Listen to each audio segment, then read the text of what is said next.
IVM. The Spartan Poker presents Mera Kaam Poker with Azeem and Peter. Alright, good morning, good evening. I don't know what time you're listening to this, but welcome to the poker podcast known as Mera Kaam Poker. Yes, that's right, you heard that right. Amazing wordplay is a fun podcast where we discuss poker and life and concepts of poker, but mainly life and poker and the life of people playing poker. So my name is Azeem Banatwalla, as we know, Mera Kaam Joker, because I'm a stand-up comedian. And with me today we have the wonderful Peter Abraham. Hello. Yes, who's here, who says hello with great gravitas. And it's a good word, gravitas. Yes, gravitas. It sounds like Anil Kapoor. Gravitas. Chalas, gravitas. But Azeem, it's really fun to be on a poker podcast, which is dedicated solely to the game. And I'm sure we're going to talk about a lot of things, but before we get into that, I thought we'd begin with doing something a little different. There are lots of fun facts and trivia about various things in the world, and so if we're on a poker podcast, why not do a fun fact about poker? With that said, here's our fun fact for the day. Poker fun fact of the day.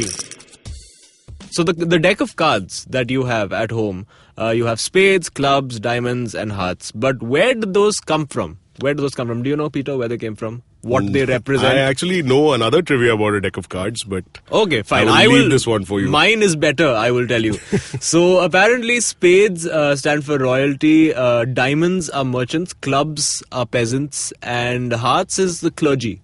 Wow. That's the original. All of society has been represented. Just all the spades go to the clubs and say, 3 guna lagan dena padega and all that. It's very good dynamics of the cards. My bit of trivia actually deals with the 4 kings in the deck, which actually represent a famous king from history. So you have the king of spades, which is representative of King David of Israel. Right. The king of diamonds is Caesar. Right. You've got the French king Charlemagne, who is represented by the king of hearts. And the king of clubs is Alexander the Great. So That's it's pretty cool. But are the queens also their wives/girlfriends? That would be strange. Deep delve nahi kiya. Maybe we can discuss that at the next. The queen of diamonds then would have to be Cleopatra. I think every girl is the queen of diamonds. Yes, of course. Hey, brownie points. There we go. And of course, king of hearts had to be a French dude because obviously. So that's your fun poker fact for today, guys. Do with that what you will. Tell your friends, and hopefully people will like you. So. I think for most people don't really know what poker is. Like a lot of people think that this poker is a very complicated game for me to understand and all that. It's not. It's once you play it, I think once you've played like 5 hands, you sort of got the essence of what the game is. Yeah, it's kind of like riding a bike. You just have the basics in place and then you've pretty much learned poker for life. Yeah, and basically if you either fall off the bike or you go bankrupt. It's one or the other. Correct. Yeah. Whether you're good at it or not, that's a different matter altogether. So yeah. But so effectively, what's the quickest summary we can give a person of what like Texas Hold'em poker is? So I think the easiest thing would be to liken it to a game that most Indians know, which is Teen Patti. Right. So this is such a popular card game which a lot of us have played over the course of our lives at various points in life. But most importantly, in the year, you have your Diwali card parties. And somewhere, sometime or the other, we've all been a part of that. So let's say poker is the American version of Teen Patti, except that in Teen Patti you have 3 cards, in poker you have 5 cards. Yeah.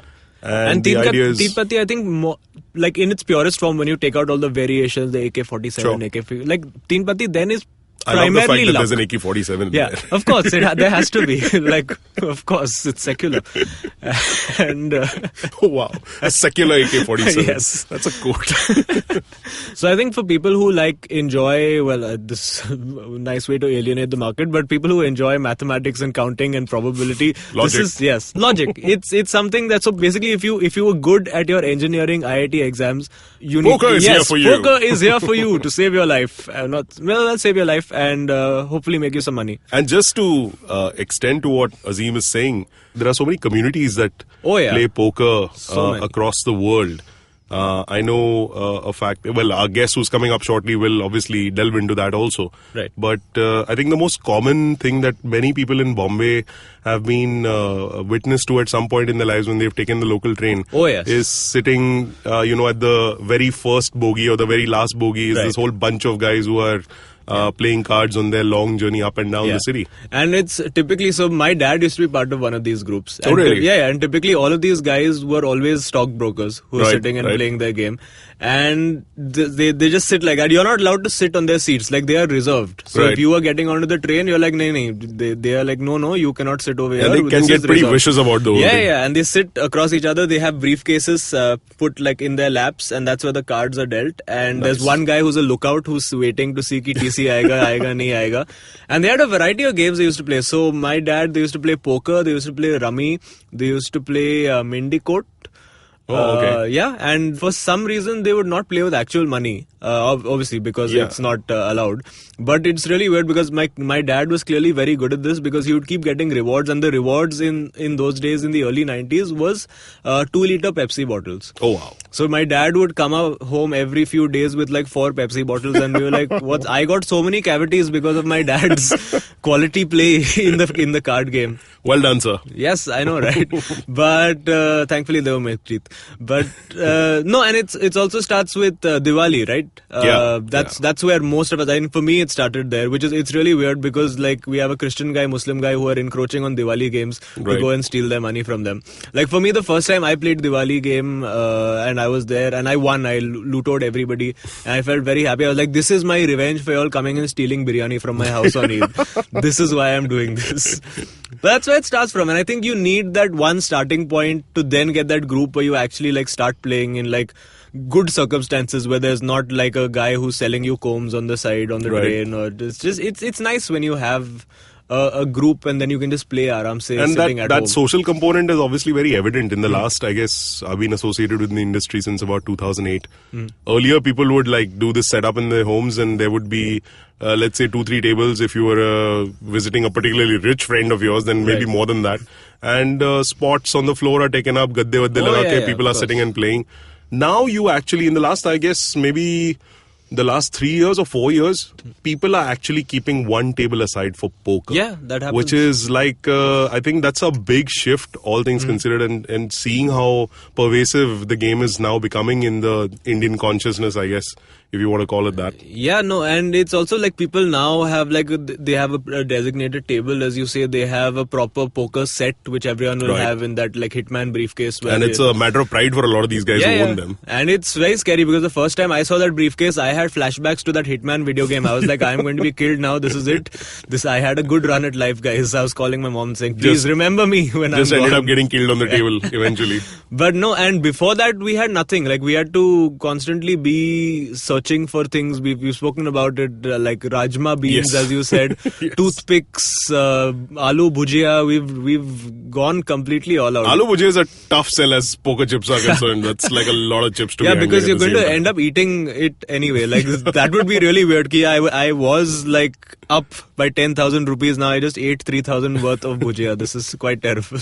But even disregarding or rather keeping aside the social aspect of it, I've come across a lot of situations where people in a professional capacity get together and they are playing poker, and a lot of things have come out of it. Like, I remember a friend of mine who works in high finance. High finance. Yes, high.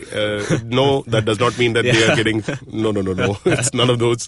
But it's basically a bunch of venture capitalist types, if I can call them that, who get together. They have a regular game of poker that happens, in someone's house or the other. Yeah. It's about 6 or 7 really powerful guys who are handling portfolios in excess of $100 million. Wow. So there's some serious money behind these guys, and they decide what their next bet on as far as industry or a new venture is concerned in these games, which is incredible. Like, a good game might end up changing the fortunes of someone who's sitting in a different part of the world and he has no idea that iska full house lag gaya to meri business chalu gayi. Yeah, that's actually very cool, man. The fact that just like you literally stealing money from one industry and getting it put into the other.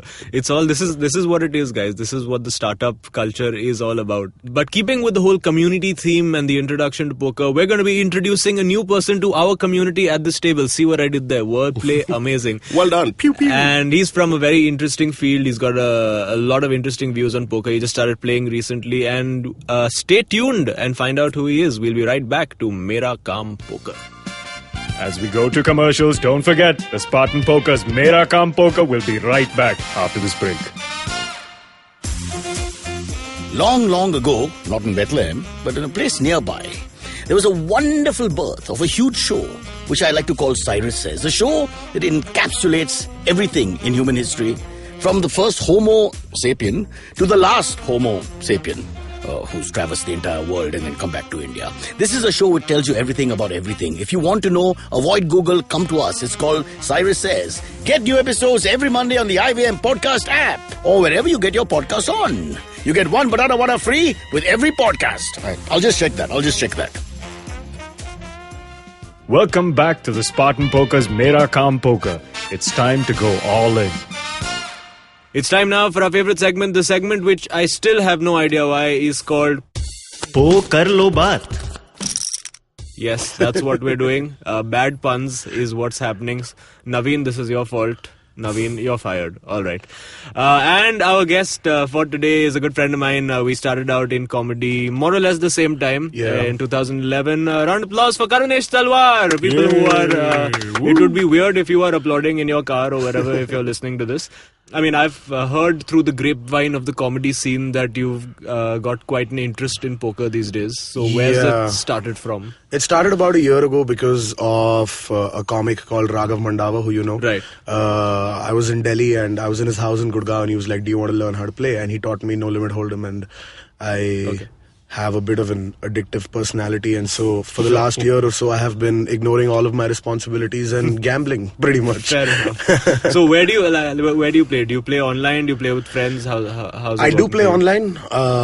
And yeah, I play with friends as well. I much prefer playing live poker though. Like online, it's always fun to play a tournament online or something like that. And if you end up winning, then that's great. But it's one of those things that you have to play really, really tight and really basic form of playing like poker, because the whole fun of for me at least of playing poker live comes from being able to read people or talk to people and stuff like that. You know, just being at the table is what really excites me about it. But when there are no home games happening, I'll go online and play. Fair enough. Okay, so where do you and were you ever into like this whole Zynga poker thing? No, you didn't know about poker at all before like you met Mandava. I would get like notifications on my Facebook saying Texas Hold'em, this one has invited you for Texas Hold'em. Like I was one of those 100 free chips and all that. I was one of those idiots who was sending notifications to people. And I would just be like, what the are these people doing gambling in the middle of the afternoon? What's wrong with them? Cut to Mandava teaches me how to play. A week later, I'm the one who's sending out those. Yeah. Okay. Nice. So you've been playing for about a year now? Yeah, I'd say a bit less than a year. Okay, and what kind of player do you see yourself as? Are you like are you a safe player? Are you like, have you like studied the game as such, or you certainly got the jargon down right in the conversations we've had before. So what's happened is when I was playing one day with Raghav, he showed me a video of Daniel Negreanu and his best reads, which is, I mean, if you go on the internet and search for poker videos, you'll see Phil Hellmuth ranting and you'll see Daniel Negreanu reading people. That's pretty much it, what shows up, right? And I was blown away because like now that I've played for a year or so, I know how he's doing it. You know, like I can have a simple idea of how, like, because they won't call with 6-deuce offsuit before the flop, you know what I mean, like people do in a home game. So you can put people on a hand, you can know what their range is, stuff like that. But back then when I saw it, I was just amazed at how this person is doing this.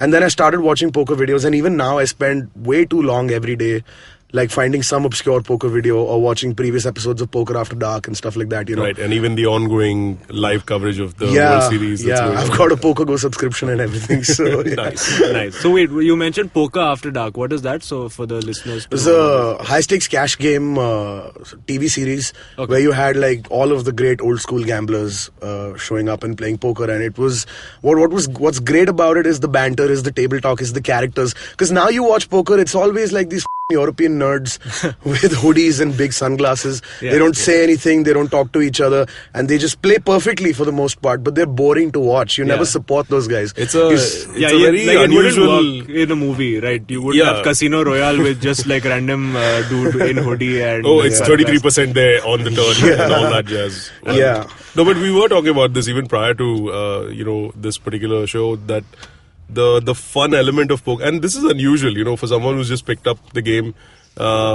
His thought about characters being the lifeblood of watching an enjoyable game of poker. That is something that more and more we realize that, you need those guys and they are not there. It's all about ranges and very strategy related stuff and keeping your poker face on. Yeah. It's great that the online guys, the young kids who have showed up into the game over the last 10 or 15 years, what they've done to evolve the game, but what they're taking away from the live viewership experience is because the thing is that the moment, like if I'm watching the WSOP main event, the moment there's 5 or 6 guys, the moment they get eliminated, I'm not interested in who wins. Right. You know what I mean? Once you get rid of Negreanu, Helmuth, Esfandiari, Phil Lark, there's just 5 or 6 people. Once you get rid of them, you're like, who the do I watch this for? Because they're all going to sit there and just... The fun guys are no longer part of the viewing. Take 5 minutes to check, Why? No, but I it's interesting you say that about the characters in live poker, because that genuinely does make it fun. Like there was this one time when I was at one of the casinos in Goa and I was playing, and it was the first time that I'd actually like put in money and sat at like a proper poker table, like proper sharks sitting there, and I thought, I can do this. And I had bought in I think some 10 grand, and by like 3 hours later I was down to my last 500 and I was just sitting at the table just waiting. So and everyone on that table hated me because I was doing nothing. They're sitting with like 10, 15, 20 grand, 40 grand, and I'm sitting with my 500 there. And then there's one uncle who was on our table previously and he shifted to another table. He came to me and was like, "Tera 500 hai. Don't worry, stick it out, bro. I believe in you." And I was like, cool, he believes in me. And then I went all in the next hand. I took it and I was like, back, chalo. I'm back to 4,000 now. It's nice that uncles are calling way younger people bro these days. It's like, tu bed beta, main bol raha hu. Isme hai potential. I was like, thank you. No, but even when you're talking about groups of people, as far as, before we were talking about the fact that different sets of people are playing together. So obviously, Karunesh, because you're a comedian, are there more people in and I'm referring more to the Bombay circuit, obviously, because you stay in the city.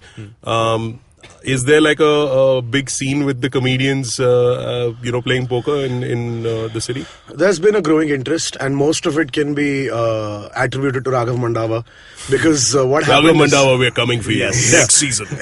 So what happened is he taught us, like me and a couple of other guys, and they have a regular game that they play in Delhi, in Gurgaon, and then usne mujhe sikhaya.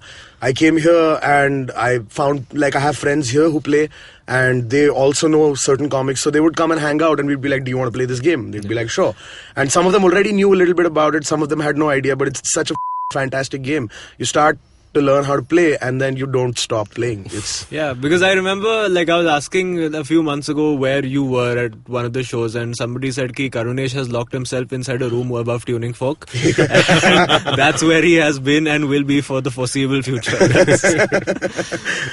Because the grind in terms of being a comedian is, it's our 7th year, 6th year of doing stand-up. Will be 7 years now, 6 years now, So, after a certain point in time, you know that you're doing everything that you need to do to make sure that you stay on track in terms of your career. You spend time writing, you spend time touring, you spend time doing shows and making sure that you work on your set. And then the rest of the time you need, at least I feel like I need something that takes my mind off it completely. Right. And what I love about poker is all of the... I really don't even consider it gambling. I just consider it skill, and I think that it really helps to sharpen my mind. It helps me in situations that I would not have expected it to help me, Is there some crossover in terms of it helping you or your comedic skills helping you at the poker table? One thing I've realized, I think it's a bit of both. I think if you've been a comic for a little while, it helps you at the table because you can talk people into doing some really silly shit. Right. Sometimes you flop quads and stuff like that, and then you know that, okay, chances are these people are going to fold, I'm going to get no action. So you have to play it like a bluff. But if you play it like a bluff, if you add enough talking to it and if you say the right things, you never know what might happen. You might double up through someone, Similarly, once with the thing is with comedy also, I think anything else that you're interested in alongside comedy helps you in comedy. Purely philosophy-wise, like how you approach a game of poker, how you approach performing live, there are similarities. Or how you approach a comedy career and 6 hours at a poker table is actually very similar, The idea behind not getting greedy, playing small ball, taking small pots, taking small chances here and there. It's all... I like that. It is very philosophical. You can always look at it as a metaphor for how to take care of your career. Don't get too ahead of yourself. Make sure when you do something, you you know what you're doing, essentially. You're holding cards that give you a good chance of winning. Also, comedy and poker are very, very similar in a couple of ways. When it comes to reading people and reading your audience, I do see certain similarities, and both comedy and poker are mental trickery. It's psychological warfare. Right. But comedy is a very social and acceptable and fun kind of psychological warfare. What the audience doesn't realize is you're tricking them every 20 seconds. Yeah. You're fooling them, You're taking the rug off from under their feet. Right. And that's what poker is as well, to a great extent. It's... in poker, you try to force your opponent to make mistakes against you. In comedy, you try to fool your crowd into giving in to you. You know what I mean? Right. Like the facade you've created, the trick you're playing, You just got to hope that it works. And So what's your persona at the table? I mean, let's say you're playing with a bunch of strangers and not your friends from the comedy circle. Yeah. Do you still go with the fun approach, or are you relying on the fact that you have got a silver tongue and really quick and borrowing those quips and whatever? I have a bit of a tight, aggressive kind of thing that I'll do. Like if I sense weakness, then I will try to steal pots. I won't just stay. I don't sit and wait for the nuts, but I don't. But I also I do bluff fairly liberally, but it's. On a day that, in the beginning of the game, if I get a couple of double ups or if I win a couple of big pots, then it's pretty smooth sailing. I try to stay aggressive at the beginning and then sort of. And is there a lot of table talk that you indulge in when you're playing? Yes.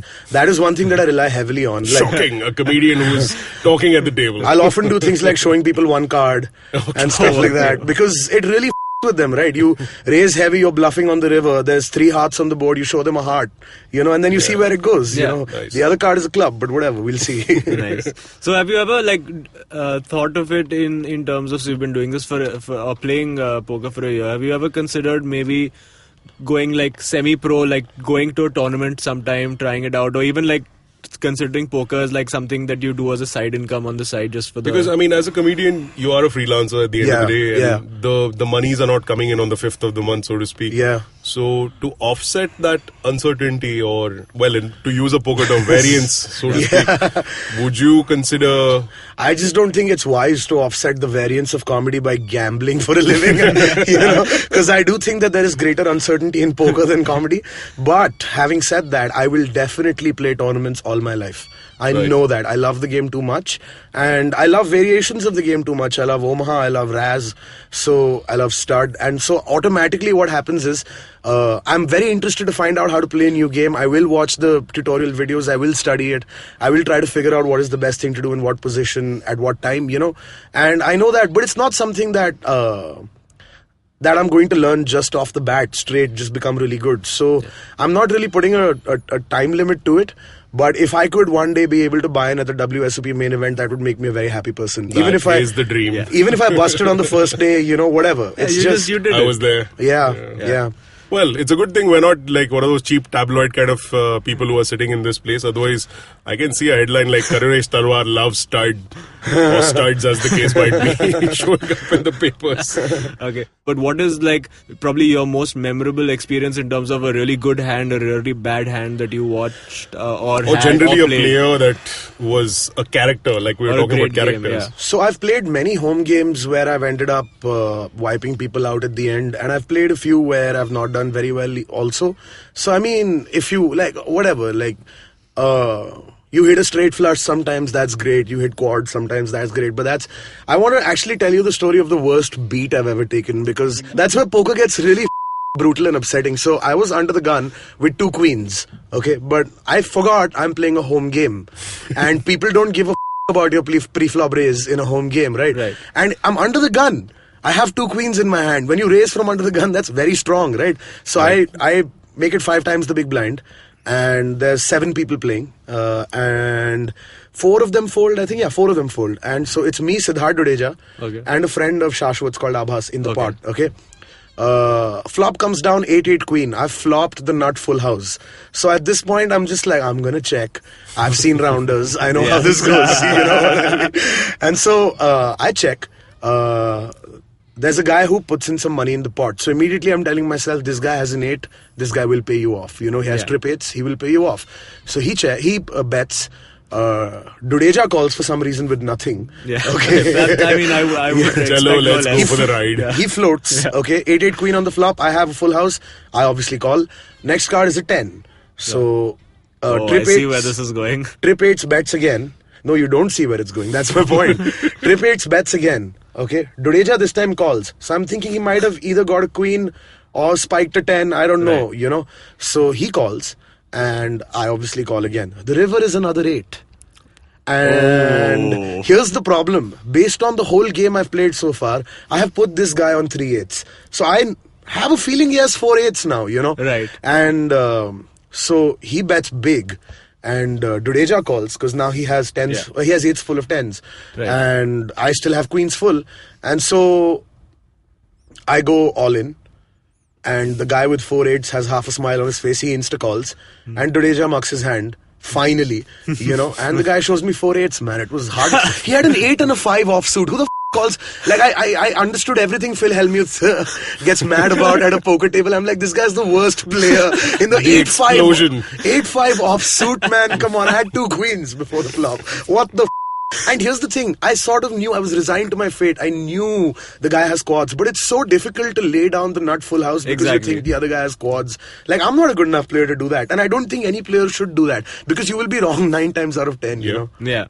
All right, cool. On that tragic note, comedy note. Yes, Let's just insert the comedy there as well. Yes. So we're going to finish up here. Karunesh, what's your plans for the foreseeable future? You're planning to tour soon, is it? Yeah, so I'm going on tour with fellow comedian Sumit Anand, who you of course know very well. He's fantastic, and we're both going to go to many cities, many of them that we haven't had the opportunity to go to before. Super. And so details of that will be online soon. It'll probably start mid-August. Foreign destinations as well, I think. Hopefully Dubai and Singapore. If we can swing it, you know, we're going to try. So let's see how that goes. Yeah, and you should try to swing a few shows and go to the Philippines, Manila, play the Manila tournament as well. Plan it that way. Agar wo ho jaye to badhiya hai. If you know anybody, give me their numbers, then I'll try. Superb. And you can follow Karunesh Talwar for all these details on @Karunesh Talwar. On Twitter, yes. On Twitter. And you can catch Peter at the Twitter handle that he cannot remember. I think this should be a running gag all throughout. Like, you can catch Peter at @PMO India. All right. You can catch me at @TheBanat on Twitter and Facebook. Now, if all those things about poker that you've been listening to sound fun to you and you want to try out the game, then log on to thespartanpoker.com and register yourself with the promo code IVM. And you will get 200 bonus cash, which you can use to play poker for free. See you at the tables.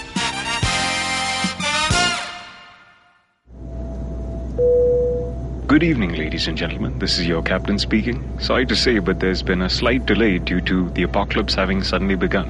As you can see, there's death, destruction, and chaos taking place all around us.